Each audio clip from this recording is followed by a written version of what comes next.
Hello and welcome to Analyzing Finance with Nick. I'm live here in Stockholm, Sweden, and today I'm going to be talking about the economic future of Sweden. Sweden is a dynamic country. They have some of the same challenges as Denmark with the sustainability of the Nordic model, but they have a unique approach by trying to utilize the startup economy in an attempt to solve the inevitable funding gap that comes from aging in a society with such a generous welfare system. The rest of this video, we're going to be talking about the economic dynamics of Sweden's new startup economy, and I'll be sprinkling in some pictures from my time here in Sweden. As I mentioned in my last video, the Scandinavian countries are at risk of losing their Nordic model. You have a combination of globalization, increased immigration, eroding social trust, and just a more globally competitive economy due to technology and breaking down a lot of barriers and making what was previously local markets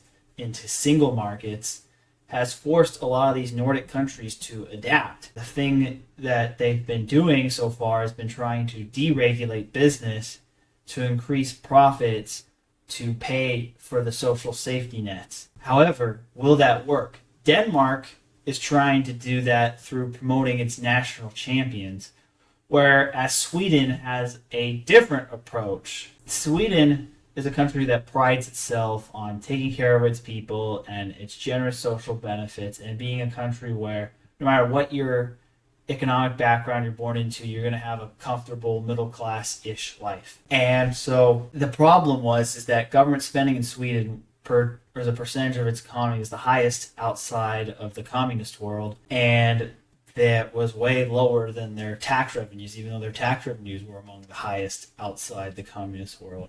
And it led to a fiscal and a banking crisis in the 1990s.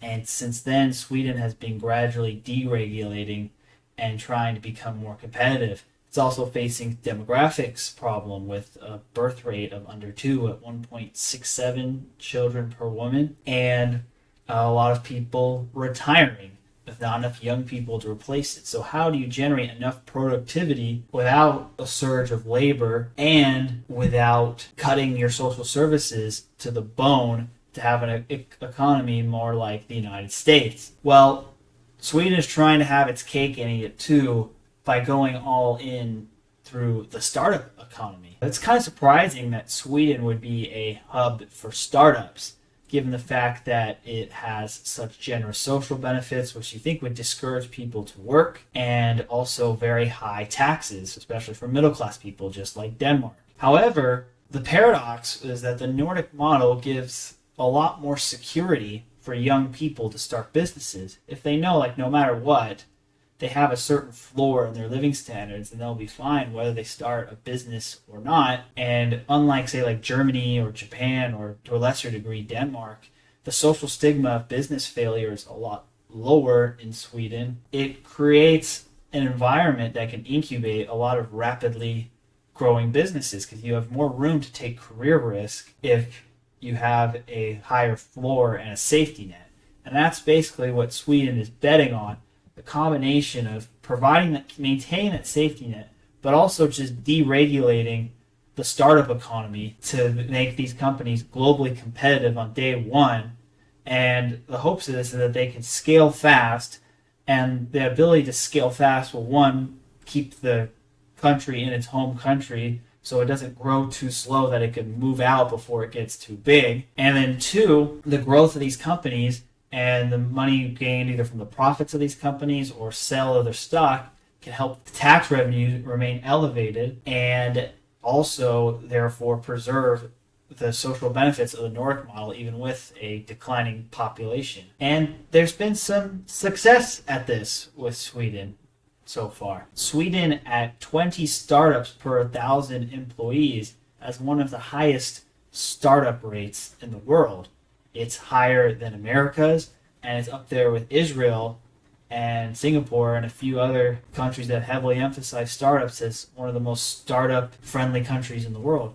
And also, Swedish startups have scaled a lot faster in terms of the time they get from, say, 0 to 500 employees or 0 to market cap above 100 million is at a much quicker speed than most other countries, only second to the United States in growth that way. Like Stockholm is second only to Silicon Valley in terms of most billion-dollar tech companies generated from a single metropolitan area. And that's like a big deal. And some of these companies you would know, they're very famous, such as Spotify, which is the most notable Swedish startup.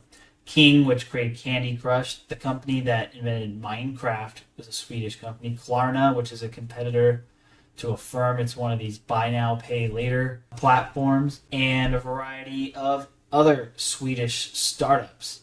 And so, yeah. And you see it was with the optimism of startups. Like 65% of Swedes, 18 to 64, thinks it's a good opportunity to start a startup in their home country versus only 47% of Americans who think the same thing. And the result is that Sweden's GDP has been one of the fastest growing in Europe, despite what is going through a current recession right now. And they've been able to maintain relative competitiveness in the global economy despite not having nearly as strong national champions as Denmark and other European countries. They've, instead of going all in on the big names, Sweden has decided to boost its smaller companies, and they've done this through a number of ways. First, again, the Nordic model provides a natural floor and free education, particularly an education that emphasizes computer science like Sweden's does, creates a lot more young, educated, technically skilled people who can create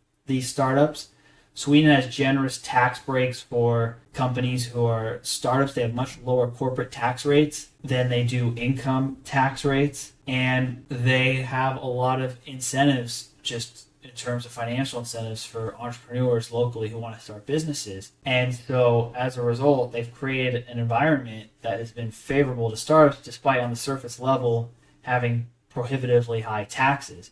And also the prohibitively high taxes, paradoxically, could help because the risk in terms of losing like a high-paid white-collar job at like a finance company or a bigger tech company or law firm, etc., the drop down for taking a risk of doing a startup is a lot lower because the after-tax income, the gap between a low-paying job and a high-paying job is a lot narrower than in other parts of the world.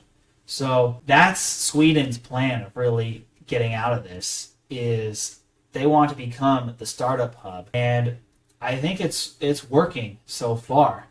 Is it going to be enough that it can fully carry its population? That's a clear question mark. However, I think the Nordic model still might be at risk. I mean, similar to Denmark and Norway and Finland and the other Scandinavian countries, right-wing parties have gained power gradually. I mean, there's cycles, but over time, relative to social democratic parties. And there have been cuts really effectively to what people perceive to be the Nordic model since the 1990s and their financial crisis. Sweden doesn't even have a minimum wage. Like outside of social protections, it's very free market. Regulatory barriers are low. And the other advantage I really forgot about is that Sweden has very high English proficiency. In Scandinavia in general, English speaking is well over 85% of the population is fluent in English, especially among millennials and Gen Z. And so as a result, it's easy to create a global company from step one because they just build it in English because they understand it. And also they realize there's not enough people in their local language market to build a fully scaled up globally competitive tech company or startup, so they just immediately think global market and English. So that English language thing is a big advantage too, that is helping Scandinavia, particularly Sweden, with its entrepreneurial culture. So, but the thing is why I think the Nordic model though is at risk, even with all these improvements, is really just a matter of the social trust issue and demographics. Sweden has the highest percentage of foreigners of any Scandinavian country at 20%. And unlike America, which has a history of integrating foreigners, and a lot more of the migrants from America are from more Western adjacent or Westernized cultures, and whereas migrants from the countries that are coming to Scandinavia have more opposite and opposing values to the Swedes. And the resentment of having to pay tax dollars to give benefits to people who are not really aligned with the shared history and culture, as like I mentioned in the Denmark video, I think is what will ultimately do the Nordic model in. The correlation between cultural homogeneity and the generosity of social welfare programs across the Western world is pretty clear. The more diverse countries, the United States, Australia, New Zealand, tend to have the least generous social welfare programs in the most free market economies, whereas the countries with the most historically homogenous societies, such as Scandinavia, have generally had the most generous social benefits. The one really enigma to this is France. But even until recently, France was a fairly homogenous country. The point, though, is that the lack of solidarity is probably going to do it. Even if, I think on economics, the startup model may work, the social issue is ultimately going to force Sweden's economy to become more American in the sense of its role of the state and its competitiveness. I mean, I don't think Sweden will ever be like the United States in terms of how light the social welfare state is, but I think that the combination of the US maybe being more generous on that and Scandinavia being less generous on that could lead to some sort of convergence. As you know, with these economic futures series, I like to compare the countries I discuss with a US state. And in the case of Sweden, there's no state better to compare it to than Minnesota. And for Americans, you'll understand why I chose the purple and gold color scheme, but I will, for those who are Swedish who don't get the reference, we'll reveal it at the end. But first, let's just start with the similarities. First, they're both very cold weather places. Minnesota is far north of the United States. I think the Lake of the Woods is the second most north point in the continental US and is brutally cold winters. And so does Stockholm with a lot of its, and Sweden, a lot of its country is above the Arctic Circle.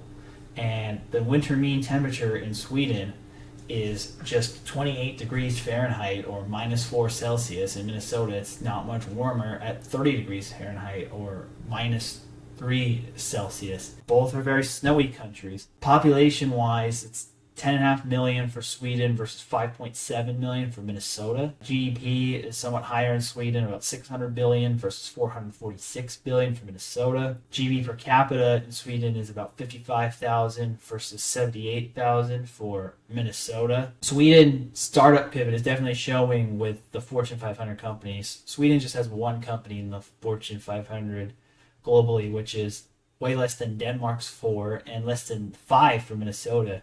With the notable Minnesota companies, including 3M, which stands for Minnesota Mining and Machinery, I think, and of course Target, which is another big Minnesota-based company. They also are known for being places with very high degrees of Scandinavian heritage. Sweden is 80% Swedish, of course, whereas Minnesota itself has 45% Scandinavian. That includes Norwegians and Finnish people as well. But that is very high compared to the rest of the United States, which has relatively de minimis amounts of Scandinavians. And the other thing is that Scandinavian is its politics. Minnesota, despite being in the upper Midwest, which most of the states have more conservative voting patterns, Minnesota has been one of the most reliably Democrat and pro-welfare state jurisdictions in the United States. In fact, it's the only state that has voted for the Democratic candidate for every election since 1972. Sweden, for European standards, definitely has one of the stronger social protections and is historically one of the more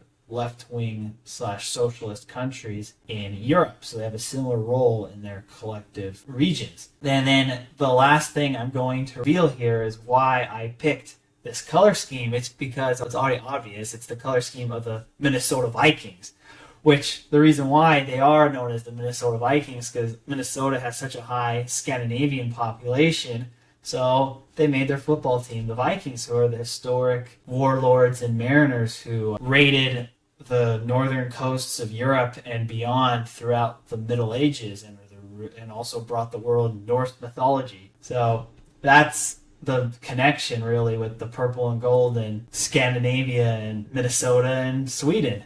Overall, what are your thoughts on Sweden, and do you think that it has a bright economic future? Do you think their startup gambit is going to ultimately work? Just like with my trip to Denmark recently, I was also in Sweden this summer.